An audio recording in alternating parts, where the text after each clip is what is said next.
Mr. President, the great pamphleteer of the American Revolution, Thomas Paine, famously characterized our nation at its founding by asserting that in America, the law is king.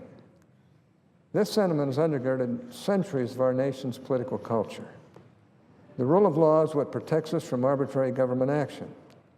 It is what guarantees our liberties. It is what fosters our prosperity and our flourishing as a free people. And it is the source of our republic's legitimacy, for as the Declaration of Independence teaches, governments derive their just powers from the consent of the governed. For these reasons, when drafting the Constitution, the framers obligated the President to take care that our laws be faithfully executed. But they were careful not to give the President the authority to make or change the law on his own. Our nation's founders knew in the sage works of Montesquieu that, quote, in all tyrannical governments, the right both of making and of enforcing the laws is vested in one and the same man or body of men, and wherever these two powers are united together, there can be no public liberty, unquote. Now, to safeguard our liberties as the Constitution requires, the Constitution vests federal legislative powers in the Congress, the House of Representatives, and the Senate, which were designed to engage in a particularly thorough and deliberative legislative process. And by ratifying the Constitution, the American people established this system as the supreme law of the land, applying to all of us, including the President. Now, despite these constitutional foundations, President Obama has simply decided that he, quote, won't take no for an answer, unquote, when Congress refuses to go along with his far-left agenda. In direct opposition to our centuries-old system of legislation and the binding authority of the Constitution, the President has audaciously declared that, quote, when Congress won't act, I will, unquote. And he has followed up these threats with a variety of unilateral executive actions, many of which are flatly inconsistent with the law and the Constitution. Over the past weeks and months, I've come to the Senate floor to speak out about a series of specific instances that exemplify the brazen lawlessness of this administration. This pervasive and illegitimate overreach has come in many different forms. We have seen the President regulate contrary to the plain text of the law, simply ignoring the clear commands of duly enacted federal statutes. For example, a hallmark of the President's so-called pen and phone strategy has been an executive order forcing federal contractors to raise their minimum wage. He issued this directive despite the fact that a federal statute already governs the minimum wage for federal contractors. And although a different statute gives the President some discretion in the area of federal procurement, its plain language demands, as courts have long held, that there be a sufficient nexus between the President's orders and the statute's stated goal of efficiency and economy. In federal procurement, President Obama's order increasing contractors' labor costs by hiking their minimum wage is thus wholly inconsistent with the law. We have seen the Obama administration seek to rewrite existing law and thereby usurp Congress's legislative authority through the use of conditional waivers or conditioned waivers. Consider how the Department of Education has issued waivers of No Child Left Behind's requirements to 43 of the 50 states and the District of Columbia. Even when Democrats had large majorities in both the House of Representatives and the Senate, President Obama refused to pursue legislative reauthorization of the statute to set realistic goals going forward. Apparently, he wanted to avoid spending his energies and political capital on a legislative process that might expose divisions within his own party or force him to compromise. The President chose instead simply to establish an entirely different set of education policies by attaching his own conditions to the waivers that states need to receive federal money. And his administration has not been shy about enforcing conditions that bear little resemblance to provisions of the law itself. The state of Washington has learned this recently when it became the first to lose its waiver and much of its federal funding, primarily because it did not meet the administration's mandate for teacher and principal evaluation, a mandate that has no grounding in the actual statute. We've seen President Obama and his subordinates stretch what lawful authorities the executive branch does have beyond recognition to advance its preferred policies. Take, for example, the nation's drug laws, an area in which the Obama administration has decided that it disagrees with the criminal statutes on the books and wants to implement a different policy. The president has demonstrated an eagerness to do so unilaterally, no matter the governing federal law, and no matter the broad and bipartisan support for sentencing reform in Congress. The administration's new clemency push for drug offenders seeks to employ the president's specific constitutional power, one limited to relieve individual instances of injustice, to provide relief to large swaths of criminals who fit a few broad criteria. The president has also directed major changes over which federal drug laws are charged and at what level. To do this, his administration has cited prosecutorial discretion, a limited authority derived from the power to adapt enforcement for an individual's specific circumstances to implement what are, in fact, broad standards affecting thousands upon thousands of prosecutions. Given the scope of these actions, compared to the executive's narrowly tailored authorities, the administration's invocation of prosecutorial discretion and the clemency power have become transparent excuses to justly flouting existing federal law. We have seen President Obama claim the power to gut the law by unilaterally creating gaping enforcement carve-outs, thereby effectively rewriting policies set by legislation. Take immigration, an area in which many of us, myself included, support reform, but which is currently governed by existing law. For years, the Obama administration has advanced a growing number of enforcement carve-outs for increasingly expansive classes of illegal immigrants. First, it exempted those brought here as children, then veterans, then their families. Now the administration is contemplating excluding from the application of duly enacted immigration law anyone who has not committed serious felonies. While nearly everyone agrees that violent criminals should be our highest priority, the administration has gone much further and essentially declared its intention to make current immigration law a dead letter in virtually every other case. We have seen the Obama administration openly ignore its statutory obligations without meaningful justification. Consider the president's decision to release the top 5 Taliban leaders in U.S. custody without notifying Congress, as required by federal law. The administration's excuses for delaying notification could not stand up to scrutiny under the president's own rationales. Indeed, the administration's own statements demonstrate that it deliberately withheld advance notification of the release from Congress for the illegitimate purpose of minimizing congressional opposition. And we have seen some of the Obama administration's worst abuses of executive power in creating and implementing its signature legislative programs. In Dodd-Frank, for example, the administration created a new agency with unprecedented and unchecked power.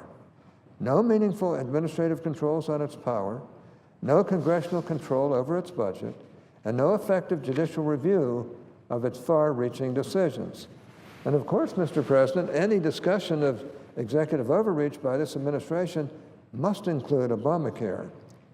Back when the administration was writing that 2,000-plus page monstrosity, the bill's proponents argued that its length and complexity were necessary evils, that its many intricate parts were essential to achieving the bill's promised objectives. The individual mandate, the employer mandate, the minimum coverage requirements, the cuts to Medicare Advantage, and the limits for subsidies to state-run exchanges, we were promised that these provisions and others were both critical and carefully timed to expand coverage and rein in costs. Yet when the time came to implement the law, the administration's tune changed. To justify violating a number of clear statutory mandates, the administration has mustered a weak and unconvincing hodgepodge of legal acrobatics for all the purpose of allowing the administration to avoid enforcing the central provisions of its own signature law. Consider some of these particularly egregious justifications. Claiming that limited transition authority exercised by one agency justified another agency exerting that power even more broadly. Or asserting that subjective impressions of excessive cost could justify a hardship exemption when the statute specifically defines excessive costs in objective terms.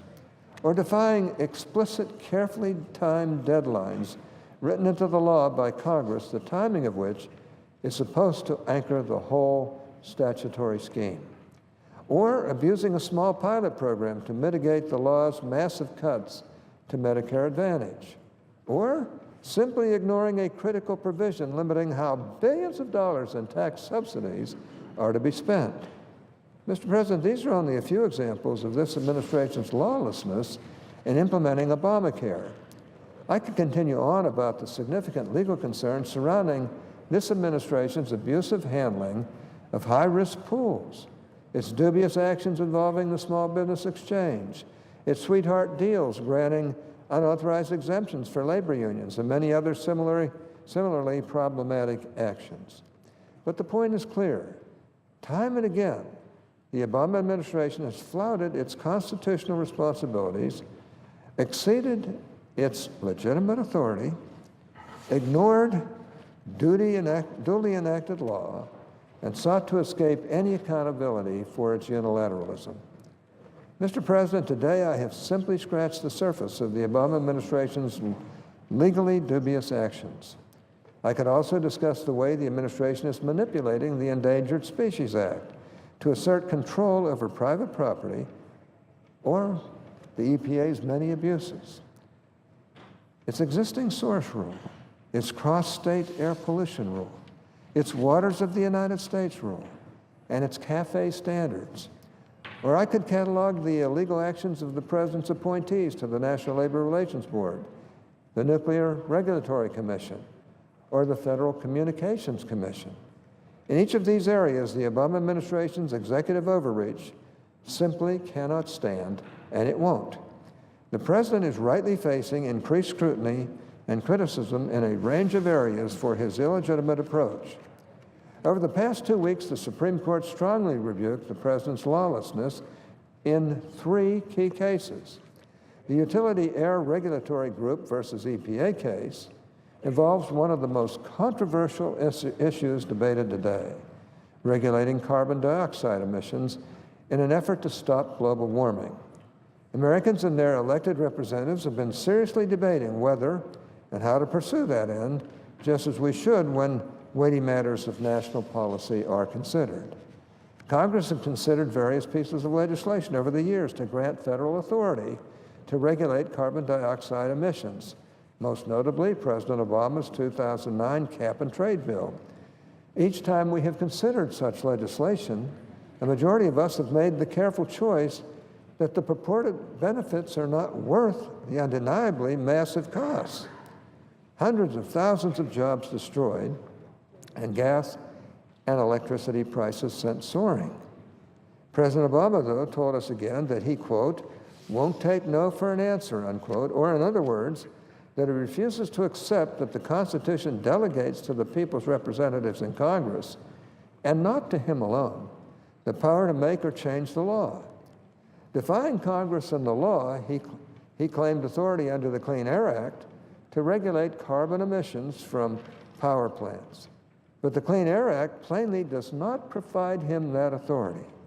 In attempting to provide a shred of legal justification for its actions, the Obama administration took a detailed provision of the law complete with precise numerical thresholds, and unilaterally rewrote it through regulation to claim power Congress never in fact gave. The Supreme Court rightly struck down the administration's abuse of authority in this instance, as it has done in past cases. But unfortunately, such regulatory overreach has become so common in the Obama administration that federal bureaucrats have become expert in manufacturing supposed legal authority out of thin air. And the courts are simply unable to keep up with the explosion of executive overreach by President Obama's administration. Mr. President, perhaps the most extreme example of such executive abuse was at issue in the Burwell versus Hobby Lobby case. Under the auspices of Obamacare, the Department of Health and Human Services issued a regulation requiring employers to pay for a full complement of birth control methods for every employee. The Obama administration applied this mandate to almost all employers, even those who run small, closely held businesses and whose deeply held religious beliefs conflict with the mandate. Some media outlets have focused on the conflict between this latest Obamacare abuse and the principles enshrined in First Amendment's protection of the free exercise of religion. Others have focused on the Obama administration's argument that corporations are not people, as if the particular form of how individuals organize themselves to do business somehow allows the federal government to trample their religious liberties. But in all the sound and fury, a central point has been lost. The Hobby Lobby case was actually about a direct threat to the separation of powers. It pitted the Obama administration's unilateral mandate against a law passed by Congress. In issuing this regulation, the Obama administration completely disregarded a duly enacted federal statute, the Religious Freedom Restoration Act, which specifically bars such government infringement on Americans' rights to exercise their religious beliefs.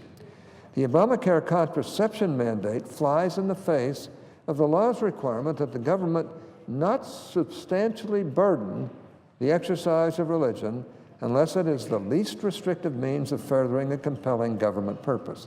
I know I was the prime sponsor of that bill here in the Senate. And I got my friend Senator Kennedy to go along with me. And the president said it was one of the most important bills in history, that religious freedom may be the most important of all of our freedoms. As a lead author of the Religious Freedom Restoration Act, it has been particularly frustrating to see the justices of the Supreme Court wrongly criticized for supposedly limiting access to birth control. In reality, all the court did hold was the Obama administration accountable to the law, specifically a law passed by Congress with near unanimity and was signed by President Clinton, who lauded the law. I was there. I was on the South Lawn when he signed that. So were many, many others. In the NLRB versus Noel Canning case, by contrast, the administration violated one of the Constitution's central checks on presidential power, the requirement that nominations of principal officers receive the advice and consent of the Senate, except during the recess of the Senate. Concern about executive appointment abuse was on the minds of our founders when they devised the Senate's role in the process. Their fears were strikingly similar to what President Obama has sought to make reality. A radical set of National Labor Relations Board appointees that promised to tip the balance of the board toward an extreme and divisive agenda. And a Consumer Financial Protection Bureau director nominee endowed with unprecedented power, no checks on his removal, no congressional control over his budget, and no effective judicial review of his actions. But President Obama again proclaimed that he wouldn't take no for an answer and claimed the power to use the recess appointment power to install these four nominees, even though the Senate had completely different rules.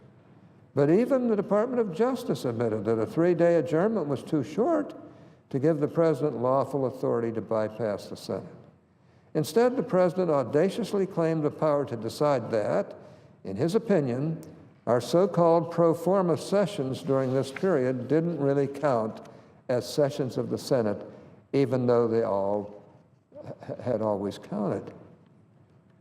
and the Senate should decide its own rules. And that has always been the rule around here. Not only, as Hamilton explained in Federalist 69, did the framers specifically deny our president the king's power to deem the legislature out of session, but during these sessions, the Senate was fully capable of engaging in its business. In fact, during similar sessions the previous fall, the Senate had twice passed legislation that President Obama himself signed. So extreme were the administration's arguments that the Supreme Court unanimously held President Obama's actions unconstitutional. In doing so, the court confirmed that the Constitution does not create in the president an endlessly flexible power to bypass Congress when he happens to disagree with us, as if our advice and consent rule were merely an inconvenience to be avoided, rather than the organizing principle of how the constitutional process is designed to work. Mr. President, taken together, these three cases represent a resounding victory for the rule of law and the Constitution over the president's unilateralism. And they are far from unique examples. The court has ruled unanimously by a vote of 9-0 against the Obama administration 20 times. 20 times, 9-0. And these include many significant cases, as the Hosanna Tabor case, in which the Obama administration tried to control the religious organization's hiring of its ministers. The Sackett case, in which the Obama administration tried to take away the lawful right to challenge unlawful EPA fines of up to $75,000 a day on a poor couple that was just trying to improve their property. And the Arizona case, in which the Obama administration tried to displace state law with mere federal enforcement priorities. But instead of taking these rebukes to heart, the president has doubled down on his go-it-alone attitude. He has vowed more executive orders of questionable legality. He has reaffirmed his commitment to an extreme anti-energy agenda and a willingness to abuse his legal authorities to unleash an onslaught of new regulations. And he has used the mistrust he created by refusing to enforce existing immigration law to justify further non-encroachment. Mr. President, President Obama's shameful defiance in the face of Supreme Court's rulings means that our fight against his lawless overreach has only just begun. And while we should applaud the court's recent decisions, we should also realize the limits of courtroom litigation to check executive branch abuse. Indeed, the Obama administration has gone to great lengths to shield its lawlessness from judicial review by surreptitiously crafting many of such actions to prevent any plaintiff from having legal standing to launch a challenge in court, by aggressively challenging the legitimacy of suits that have been filed, by significantly curtailing the availability of judicial review, and by brazenly packing the D.C. Circuit, the nation's most important court for most regulatory cases, with compliant judges. The Speaker of the House has announced plans to vote on a measure to authorize a lawsuit against President Obama for his unfaithful execution of the law. And while I support the legislative branch using every tool at our disposal to hold this president accountable to his constitutional obligations, we should also be mindful of our decades-long fight to limit the judicial power to its proper role under the Constitution. And we should not seek to replace one constitutional travesty, the lawlessness of this president, with another by breaking down the structural limits on the judicial power. On the other hand, the House may very well succeed because of the actions of this president, because something has to be done to curtail these inappropriate, unilateral, illegal actions. In the end, we cannot rely on the courts alone. With such a powerful and aggressive president, all of us must stand up and fight back against this executive lawlessness. I urge all my colleagues, both Democrat and Republicans, to use the rightful and legitimate constitutional authorities that the framers gave us to stand up and resist the president's recklessness. But whether blinded by partisan loyalty to the president or too inexperienced to understand this body from any other perspective than having a like-minded Senate majority and president, my colleagues on the other side of the aisle have allowed, even facilitated, this administration's attempts to break down the constitutional checks on executive power. I urge them to change course. That is the tradition of some of the greatest senators on both sides of the aisle, of Mike Mansfield, Howard Baker, and Robert Byrd. That is the purpose of the Constitution's division of powers. For as Madison counseled in Federalist 51, quote, "The great security against a gradual concentration of the several powers in the same department consists in giving to those who administer each department the necessary constitutional means and personal motives to resist encroachments of the others," unquote. If this body is to maintain a meaningful role in preserving liberty and prosperity, we must dutifully fulfill our constitutional obligation of checking the president's unlawful attempts to assert illegitimate power. I began my service here in 1977. Bob Byrd was the newly elected majority leader. R.C. Byrd was one of the all-time procedural experts in this body. He was a very strong personality. He would not be putting up with what this president is doing. He would not be putting up with the usurpation of the Senate's power or of the legislature's power, the Congress's power. I call on my Democrat friends on the other side to start standing up. If they don't start standing up, I think the people are going to hold them accountable, because these are separated powers, and the legislative body is supposed to handle these matters, and not some president unilaterally changing the law at his whimsy. With that, I suggest the absence of a quorum.